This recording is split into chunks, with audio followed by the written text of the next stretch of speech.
Hello friends, मेरा नाम सचिन है। कॉन्सेप्ट क्लास में आप सभी का स्वागत है। आज के इस वीडियो में हम देखेंगे MP forest guard and jail प्रेरी एग्जाम 21/7/2017 की ऑल शिफ्ट में मैथ्स से पूछे गए क्वेश्चंस। ये सारे क्वेश्चंस मैंने अपने व्हाट्सएप ग्रुप से लिए। सो प्लीज़ फ्रेंड्स, आप मेरे इस वीडियो को आखिरी तक देखिएगा, जिससे कि आपको यह पता चल जाए कि एग्जाम में किस प्रकार के क्वेश्चंस पूछे जाते हैं। वन मोर रिक्वेस्ट गाइस, अगर आप हमारे यूट्यूब चैनल पर पहली बार आए तो प्लीज़ इसे सब्सक्राइब कर लीजिए, बिकॉज मैं जो भी न्यू वीडियो अपलोड करूंगा उसके सारे अपडेट्स आपको मिल जाएंगे। तो चलिए शुरू करते हैं आज का ये वीडियो।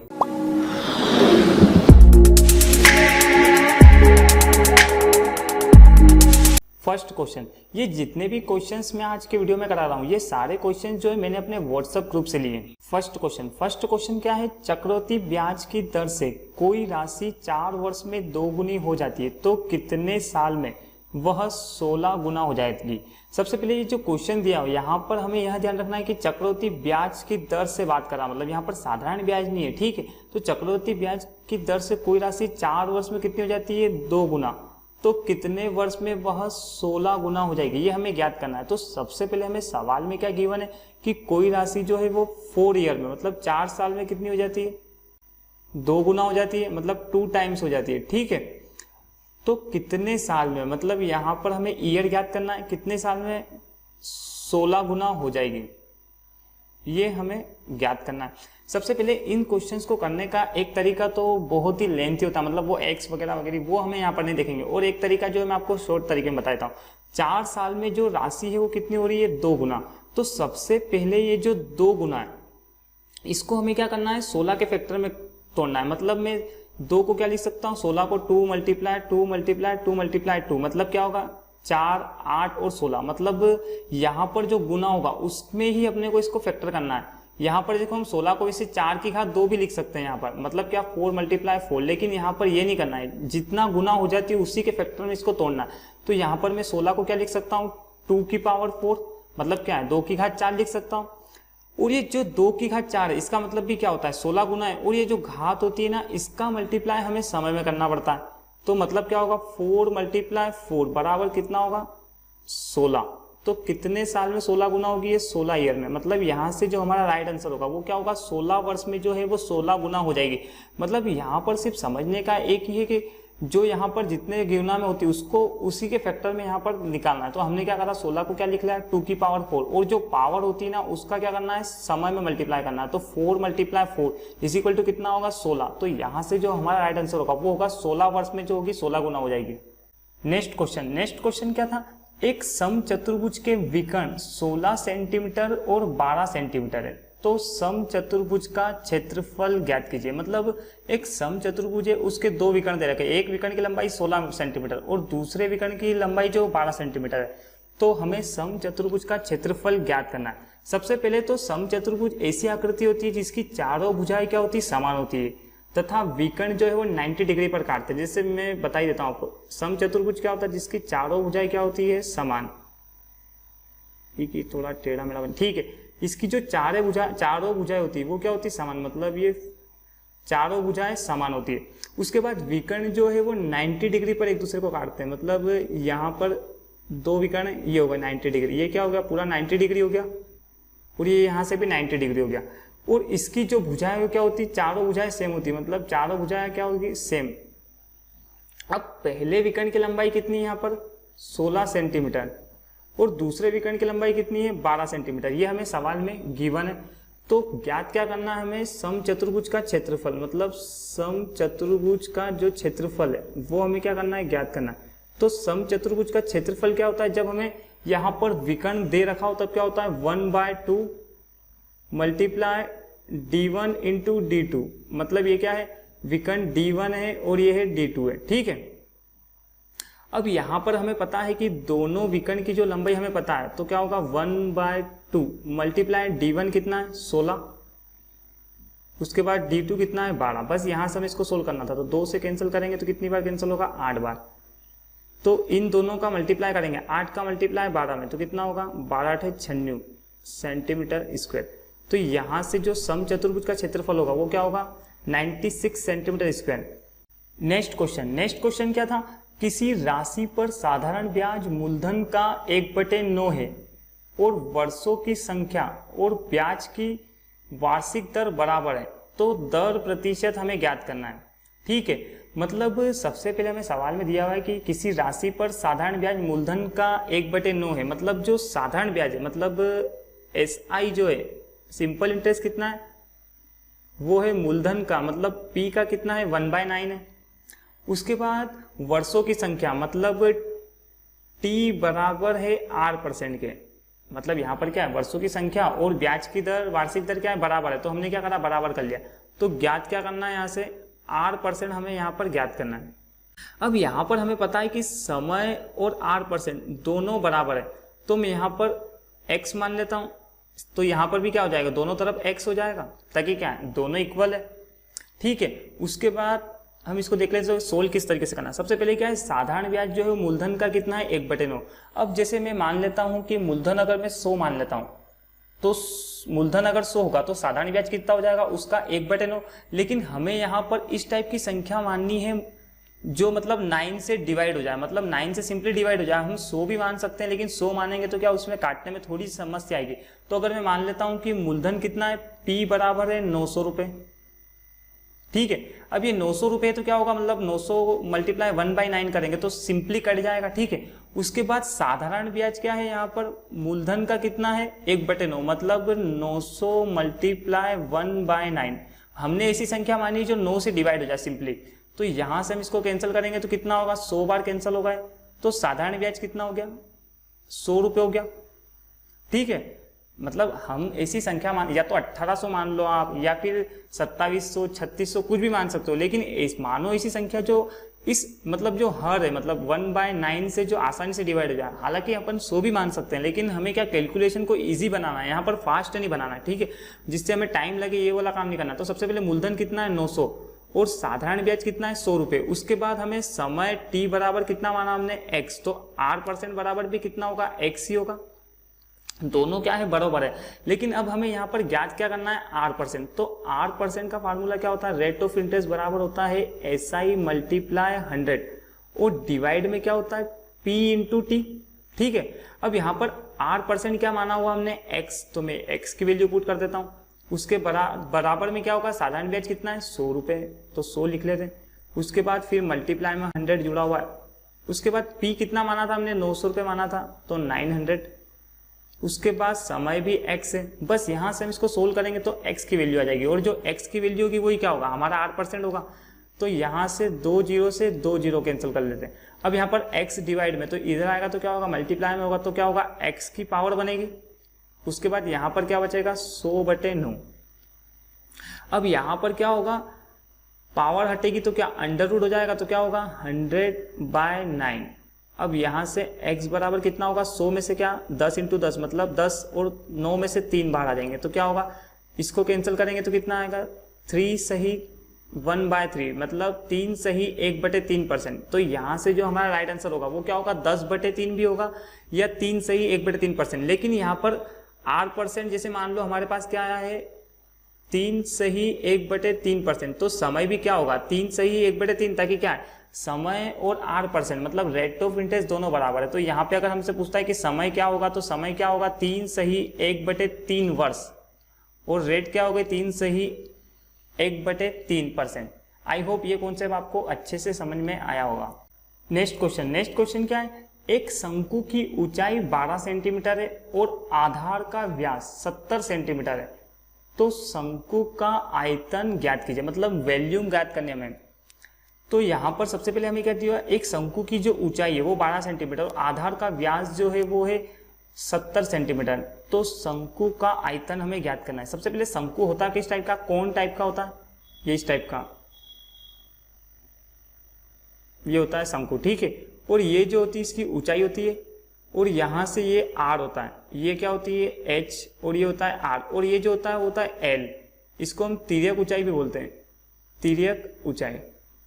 ठीक है, अब ये जो है एक शंकु दे रखा है, उसके बाद हमें इसकी हाइट पता है, हाइट कितनी है 12 सेंटीमीटर है।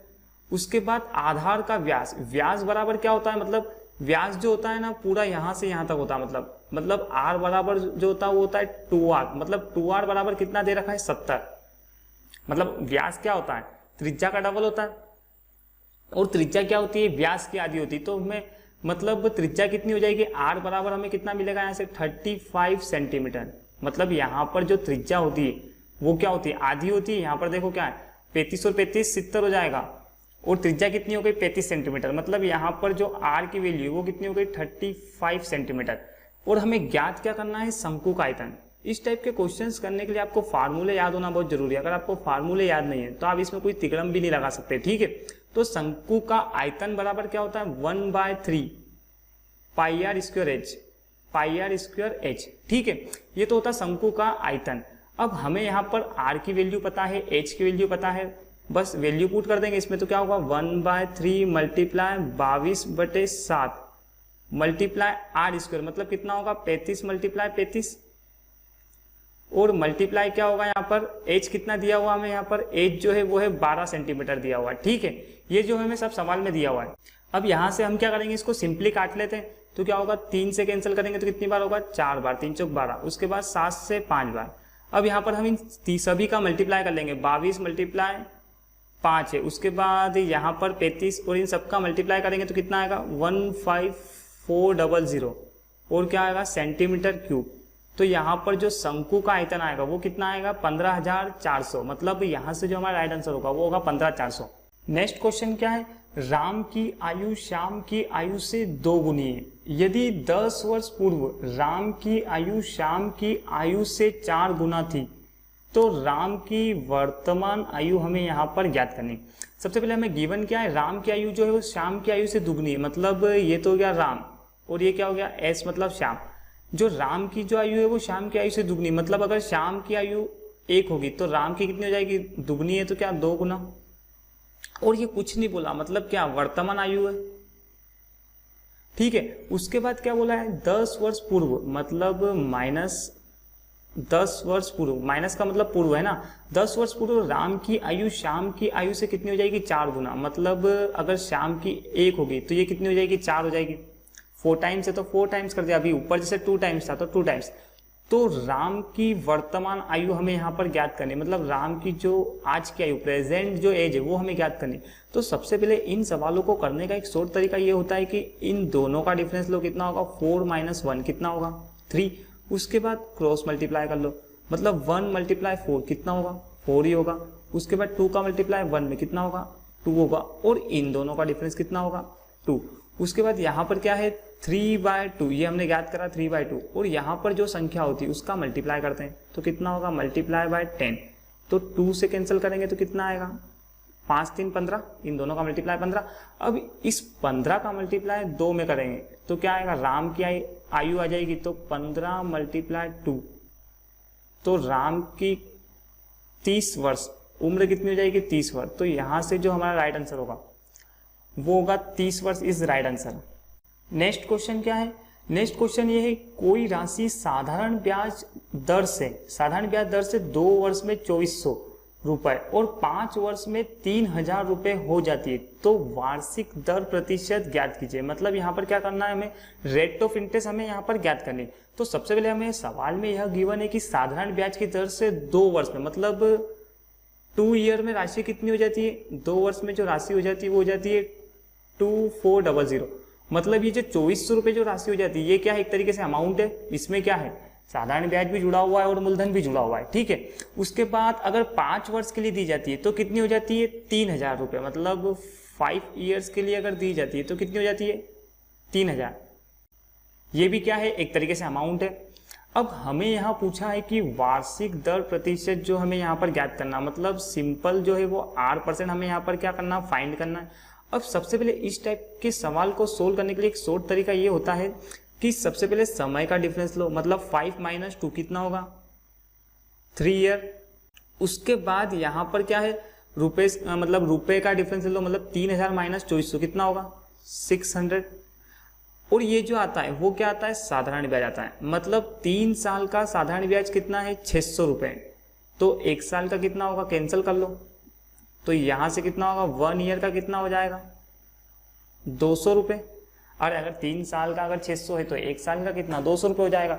अब यहाँ पर हमें पता है या तो पहली वाली इक्वेशन को लेके सवाल सोल्व कर लो या दूसरी वाली को लेके सोल्व कर लो, किसी से भी सोल्व कर सकते हैं। लेकिन यहाँ पर क्या है 2 साल में 2400 रुपये हो जाते हैं। मतलब अगर 1 साल का साधारण ब्याज 200 रुपये, तो मैं अगर 2 का मल्टीप्लाई इधर भी कर लूँ और 2 का मल्टीप्लाई इधर भी कर लूँ तो कितना होगा, 2 साल में कितना हो जाएगा साधारण ब्याज 400। अब यहाँ पर मुझे पता है कि अमाउंट जो है वो 2 साल का कितना है 2400, तो यहाँ से अगर मैं सिंपल इंटरेस्ट माइनस कर लूँ 2 साल का कितना है 400 रुपये, तो मुझे पी पता चल जाएगा, मतलब मूलधन पता चल जाएगा, कितना हो जाएगा 2000 रुपये। मतलब कहने का मतलब ये है यहाँ पर अमाउंट 2400 है, साधारण ब्याज माइनस कर लिया तो बच्चा कुचा क्या है मूलधन है। और लेकिन हमें यहाँ पर ज्ञात क्या करना है, ज्ञात तो हमें R% करना है, तो R% बराबर क्या होता है SI मल्टीप्लाई 100 और डिवाइड में क्या होता है P इंटू टी। अब सबसे पहले हमें यहाँ पर पता है कि साधारण ब्याज जो है वो है 400 रुपये और 100 और P जो है वो 2000 रुपये और समय कितना है 2 वर्ष। ये नीचे वाला मत लेना है ना 2 वर्ष। तो बस यहाँ से हमें इसको सोल्व करना है। तो 1 2 3 0 से 3 0 कैंसिल, उसके बाद 2 का मल्टीप्लाई 2 में 4 से कितनी बार 10 बार, मतलब कितना आएगा रेट ऑफ इंटरेस्ट कितनी हो जाएगी 10%। तो यहाँ से जो हमारा राइट आंसर होगा वो होगा 10% is right answer. I hope ये कॉन्सेप्ट भी आपको अच्छे से समझ में आया होगा। नेक्स्ट क्वेश्चन क्या दिया हुआ है, नेक्स्ट क्वेश्चन जो है वो 2 संख्याएं 4:5 के अनुपात में यदि प्रत्येक संख्या में 6 घटा दिया जाए तो यह अनुपात 3:4 हो जाए, तो दोनों संख्याओं का योग ज्ञात कीजिए। मतलब हमें दोनों संख्याओं का योग ज्ञात करना।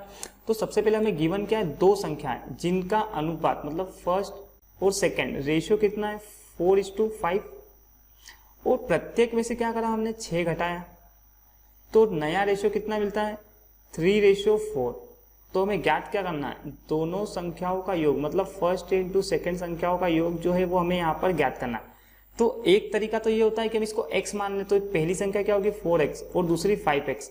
अब यहाँ पर हम इसको कैसे लिख सकते हैं 4x डिवाइड में क्या लिख सकते हैं 5x, अनुपात में मतलब क्या लिख सकते हैं।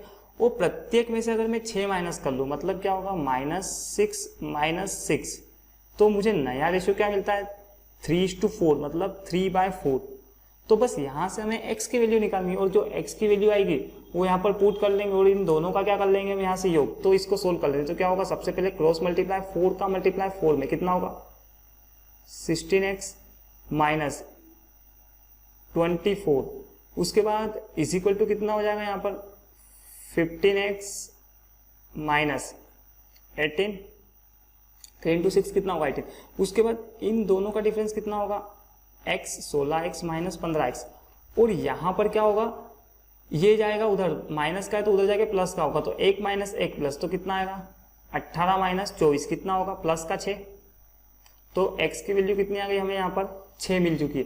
अब यहाँ पर जो x की वैल्यू 6 आई है अगर मैं फर्स्ट वाली इक्वेशन में रख देता हूँ तो क्या होगा 4 मल्टीप्लाई 6 बराबर कितना होगा 24 और सेकेंड में रख देंगे तो क्या होगा 5 मल्टीप्लाई 6 कितना होगा 30।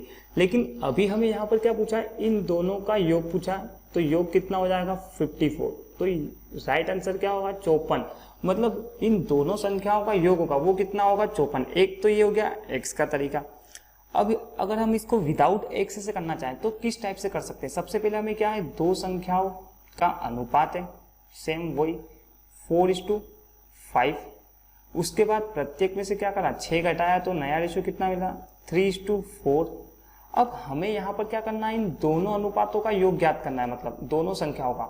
तो सबसे पहले अभी हमने एक आयु वाला क्वेश्चन पढ़ा था, उसमें क्या करा था दोनों का डिफरेंस कितना होगा 1 और क्रॉस मल्टीप्लाई कर लो। क्रॉस मल्टीप्लाई मतलब क्या होगा 5 का मल्टीप्लाई 3 में कितना होगा 15, 4 का मल्टीप्लाई 4 में कितना होगा 16, दोनों का डिफरेंस कितना होगा 1/1। अब ये जो 1/1 है इसका मल्टीप्लाई इसमें करेंगे तो कितना होगा 6 ही आएगा, कैंसिल करेंगे तो। अब यहाँ पर जो है हमें पूछा है पहली और दूसरी संख्याओं का योग, तो अगर मैं रेशियो में योग कर दूं कितना है 4 और 5 तो कितना आएगा मुझे 9, और ये जो 6 मिला है उसका मल्टीप्लाई 9 में कर दो तो कितना होगा 9 छंग 54। तो यहाँ से भी हमारा राइट आंसर क्या आएगा 54 is right answer. I hope ये कॉन्सेप्ट भी आपको अच्छे से समझ में आया होगा। नेक्स्ट क्वेश्चन क्या है, एक पिता और पुत्र की वर्तमान आयु का योग 56 वर्ष है। 4 वर्ष पश्चात पिता की आयु पुत्र की आयु की 3 गुना हो जाएगी, तो पुत्र की वर्तमान आयु क्या करना, हमें ज्ञात करना है। मतलब सबसे पहले जो हमें सवाल में गिवन है वो क्या है, एक पिता और पुत्र की वर्तमान आयु का योग। मतलब यहाँ पर क्या है, फादर प्लस सन दोनों की वर्तमान आयु का योग कितना है, 56 ईयर। और ये जो आयु है वो क्या है, वर्तमान है। ठीक है, अब नेक्स्ट क्या बोला है कि 4 वर्ष पश्चात, मतलब पश्चात मतलब प्लस, 4 वर्ष पश्चात फादर और सन पिता की आयु पुत्र की आयु से कितनी थी, 3 गुना। मतलब अगर पुत्र 1 होगा तो पिता कितना होगा, 3 गुना। और ये जो आयु का रेशा है वो क्या है, रेशो जो है वो 4 वर्ष पश्चात का है। तो पुत्र की वर्तमान आयु मतलब सन की आयु क्या होगी वो हमें यहाँ पर ज्ञात करना है। अब सबसे पहले हम इस सवाल को अगर समझने की कोशिश करते हैं तो यहाँ पर जो है वर्तमान आयु का योग है और जो रेशो जो गिवन है हमें वो क्या है, 4 वर्ष बाद के। मतलब यहाँ पर भी अगर जो रेशो है वो वर्तमान का होता तो हम इसको सिंपली सोल्व कर लेते हैं, लेकिन यहाँ पर क्या है, 4 वर्ष बाद है। तो या तो हम एक काम कर सकते हैं कि ये जो आयु का योग है हम इसको क्या करें, 4 वर्ष बाद लेके जाएं। मतलब अगर यहाँ पर अगर एक व्यक्ति, मतलब अगर फादर की 4 वर्ष और सन की भी 4 वर्ष, मतलब 4 वर्ष बाद टोटल कितनी एज बढ़ जाएगी, 56 + 8, मतलब एक व्यक्ति की 4, तो दोनों की कितनी हो जाएगी, 8। तो यहाँ से हम इसका योग करेंगे तो कितना हो जाएगा, 64। अब ये जो 64 आया ये क्या है, 4 वर्ष बाद, मतलब 4 ईयर बाद पिता और पुत्र मतलब फादर और सन की आयु का योग कितना है, 64 है। और 4 वर्ष बाद इनका रेशो भी पता है, मतलब सेम यूनिट बन चुकी है। तो रेशो में भी क्या करें, 3 + 1 = कितना होगा, 4। तो 64 डिवाइड में 4। और पूछा किसका है, सन का, तो मल्टीप्लाई क्या होगा, 1 होगा। बस यहाँ से हम इसको सोल्व करना है। तो सन की एज आ जाएगी मतलब पुत्र की, तो 4 से कैंसिल करेंगे तो कितनी बार होगा, 16 वर्ष। ठीक है, अब ये जो 16 वर्ष आई है वो क्या है, ये 4 वर्ष बाद की है। मतलब रेशो 4 वर्ष बाद का है तो आयु भी 4 वर्ष बाद की आएगी। तो अगर मैं इसमें से 4 वर्ष माइनस कर लेता हूँ तो क्या होगा, प्रेजेंट एज मालूम पड़ जाएगी, मतलब कितना, 12 ईयर, मतलब 12 साल। तो जो पुत्र की वर्तमान आयु होगी वो कितनी होगी, 12 वर्ष। आई होप ये वीडियो आपको बहुत ही अच्छे से समझ में आया होगा। अगर आपको ये वीडियो पसंद आया तो प्लीज़ इसे लाइक और शेयर करना ना भूलें। और अगर अभी तक आपने हमारे YouTube चैनल को सब्सक्राइब नहीं किया है तो प्लीज़ इसे सब्सक्राइब कर लीजिए, बिकॉज मैं जो भी न्यू वीडियो अपलोड करूँगा उसके सारे नोटिफिकेशन आपको मिल जाएंगे। Thank you.